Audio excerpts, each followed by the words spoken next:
एक धूपदार दिन में दिल्ली विश्वविद्यालय के जीवंत अराजकता के बीच आदित्य एक नए अध्याय में कदम रखता है। भीड़ में एक जल्दबाजी भरे नृत्य में अनाया अनजाने में आदित्य से टकरा जाती है, जिससे उसकी दुनिया घूम जाती है। आदित्य देखता है कि उसकी किताबें बिखर जाती हैं। जीवंत कवर अब जमीन पर बिखरे हुए हैं। वह गिरी हुई किताबों को इकट्ठा करता है। उसकी निगाहें ऊपर की ओर खींची जाती हैं, जो अनाया का ध्यान आकर्षित करती हैं। एक क्षणभंगुर पल में उनकी आंखें मिलती हैं। विश्वविद्यालय की सिम्फनी के बीच एक मौन स्वीकृति। कैंटीन की गर्मजोशी में नहाए हुए आदित्य और अनाया खड़खड़ाहट वाली ट्रे और युवा आवाजों की सिम्फनी के बीच बैठे हैं।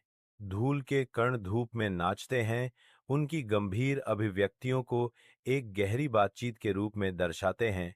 अनाया अपने सपनों का खुलासा करती है, घोषणा करती है, मैं वास्तव में मुंबई में एक बड़ी कंपनी में काम करना चाहती हूँ।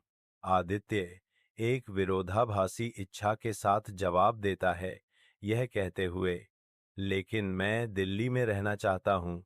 कैंटीन का जीवंत माहौल पृष्ठभूमि शोर में बदल जाता है, क्योंकि उनके अलग-अलग रास्ते स्पष्ट रूप से स्पष्ट हो जाते हैं। उनके भाव विकल्पों के भार को दर्शाते हैं, क्योंकि धूप उनके बीच की जगह को रोशन करती रहती है। रात के आकाश के नीचे आदित्य शादी के उत्सव के बीच खड़ा है। उसकी निगाह चेहरों के सागर पर घूम रही है। उसकी आंखें आयाना पर टिक जाती हैं। उनके बीच एक मौन स्वीकृति होती है, जो अनकहे भावों से भरी होती है।